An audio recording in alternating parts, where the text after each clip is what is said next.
Ukraine के बीच जारी युद्ध को 12 दिन हो चुके हैं और अब तक रशिया की सेना पूर्वी यूक्रेन, दक्षिण पूर्वी यूक्रेन, दक्षिणी यूक्रेन और उत्तरी यूक्रेन के ज्यादातर इलाकों में अपने नियंत्रण को मजबूत कर चुकी है और इन सभी क्षेत्रों से उसकी सेना मध्य यूक्रेन की तरफ आगे बढ़ रही है। इसके अलावा रशिया का दावा है कि उसके सैनिक कीव के प्रेसिडेंशियल पैलेस से सिर्फ 16 किलोमीटर दूर हैं और उत्तरी कीव के इलाकों में यूक्रेन और रशिया के बीच अब भी सैन्य संघर्ष जारी है। इसलिए अब हम आपको यूक्रेन की राजधानी कीव लेकर चलेंगे, जहां हमारे संवाददाता अनस मलिक पहुंच चुके हैं। अनस मलिक ने कीव में बमबारी के बीच क्या देखा, आज वो आपको इसका आंखों देखा हाल बताएंगे।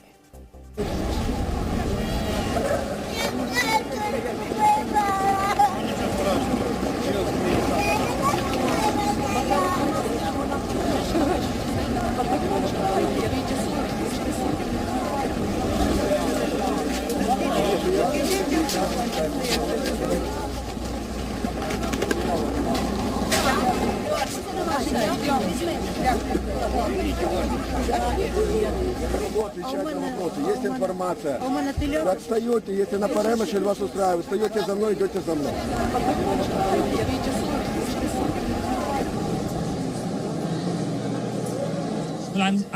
मैं इस वक्त लवीव रेलवे स्टेशन पर हूँ, जहाँ पर अब से थोड़ी देर में ये ट्रेन कीव के लिए रवाना होगी।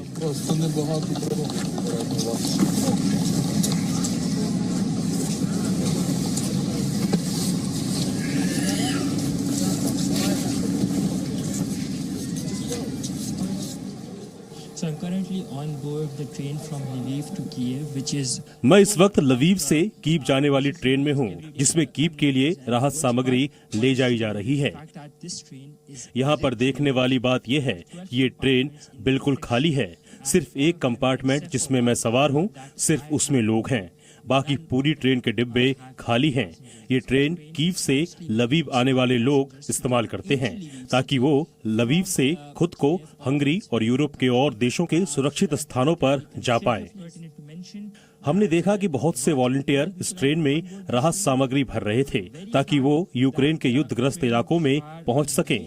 हम आपको बता दें कि यहाँ पर सप्लाई लाइन में ट्रेन्स एक महत्वपूर्ण योगदान कर रही हैं और साथ ही ये आवाजाही का सबसे ज्यादा सुरक्षित जरिया है, क्योंकि आपको पता नहीं होता मिलिशिया किसकी तरफ है। इसलिए इस वक्त यूक्रेन में सड़कों से सफर करना बहुत खतरनाक माना जा रहा है।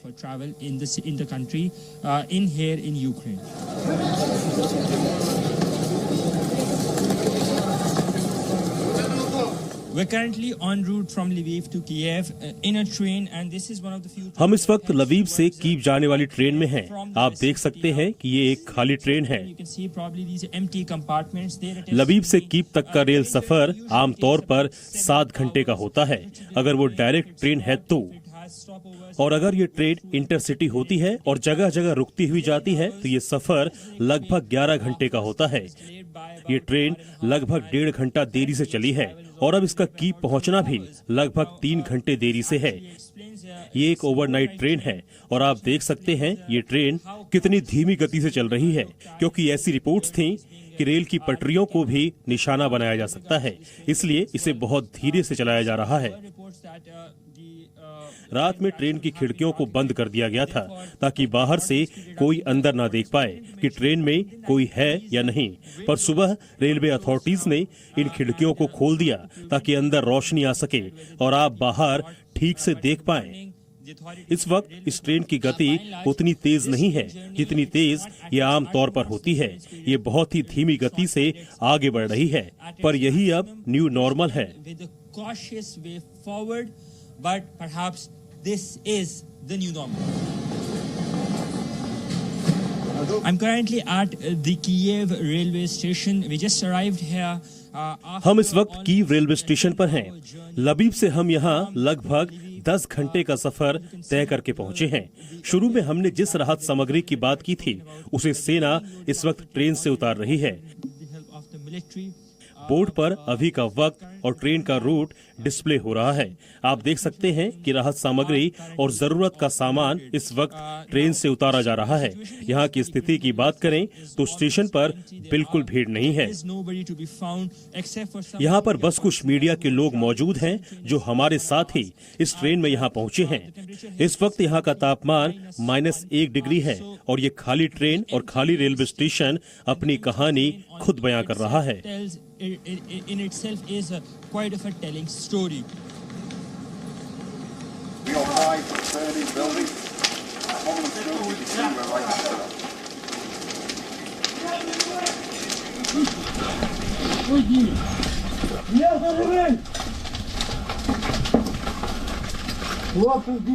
Is anyone coming?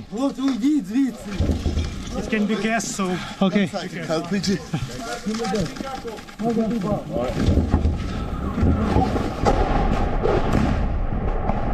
was too close. Okay, here we go. Okay, let's go. Let's go. Go, go, go. Move. Shit. Kyiv के पास अर्पमाइन से लोग अपने घरों को छोड़कर जा रहे हैं।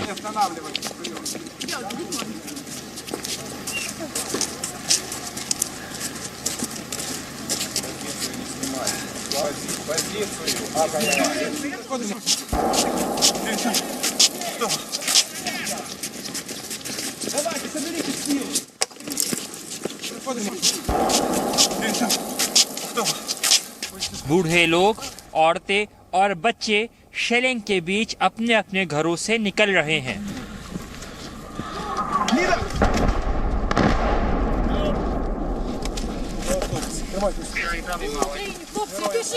Держитесь, молодцы! Добре? Давай. Не боялась? Ні. Не боялась. Молодець. Молодець.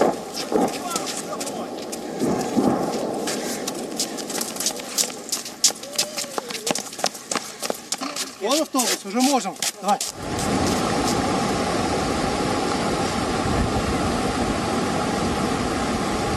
कई लोग ऐसे भी हैं जो रशियन शेलिंग के बायस अपनी जान से हाथ गंवा बैठे हैं। उसकी सेना के आगे सरेंडर कर देता है तो रशिया युद्ध विराम लागू कर देगा।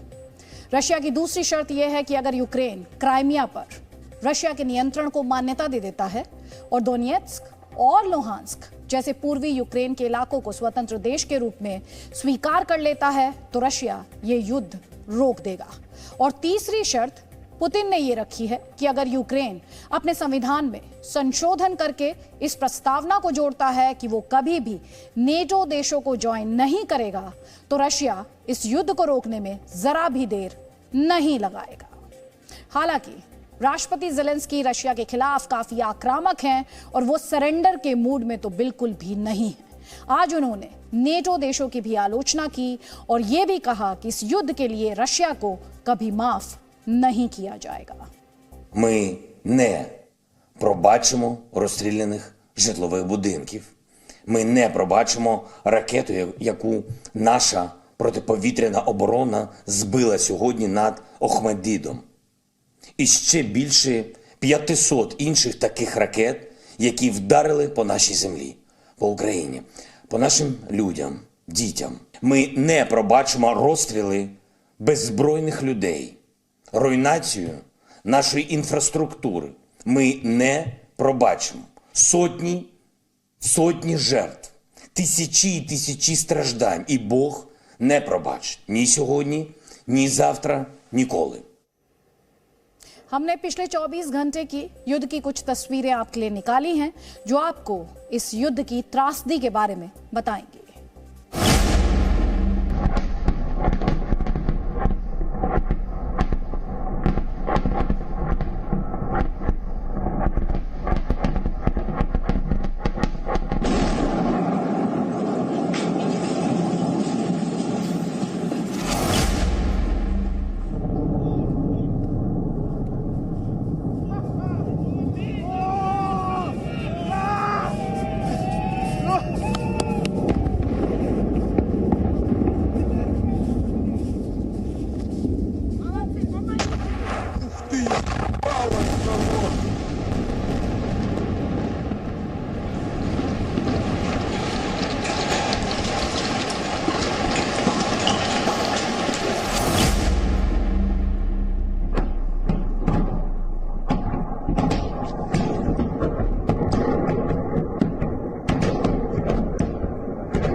Палку нахуй сносят. Де? На Вінницю.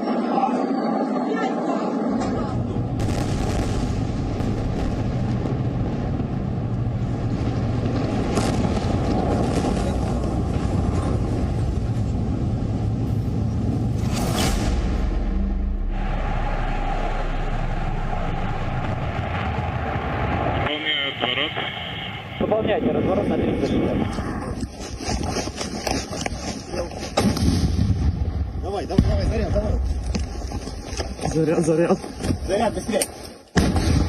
Другой достань. Сань, другой достань. 200-х.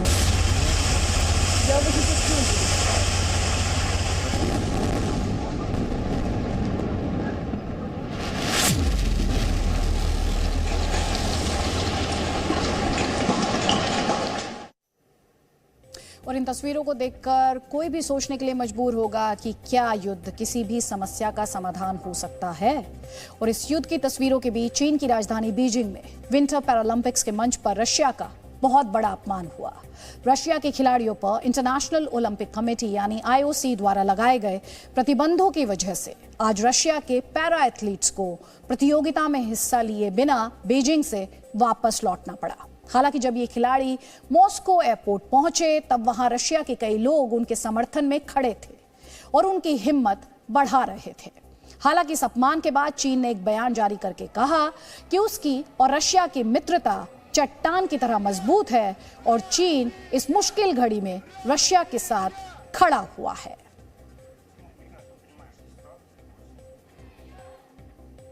इस समय कतर के दोहा में आर्टिस्टिक जिम्नास्टिक्स वर्ल्ड कप का भी आयोजन चल रहा है।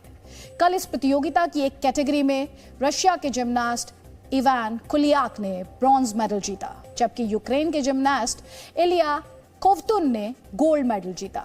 यानी जब रशिया और यूक्रेन युद्ध लड़ रहे हैं तब इन दो देशों के खिलाड़ी एक साथ पोडियम पर खड़े थे। इस दौरान रशिया के खिलाड़ी को प्रतिबंधों की वजह से अपने ड्रेस पर रशिया का झंडा लगाने की इजाजत नहीं थी, इसलिए उसने झंडे की जगह रशिया के वॉर सिंबल Z का प्रदर्शन किया। इस तरह के चिन्ह यूक्रेन में रशिया के टैंक्स और उसके विमानों पर भी देखे जा रहे हैं। इस घटना के लिए इंटरनेशनल जिम्नास्टिक्स फेडरेशन ने रशिया के खिलाड़ी के खिलाफ कड़ी कार्रवाई की बात कही है।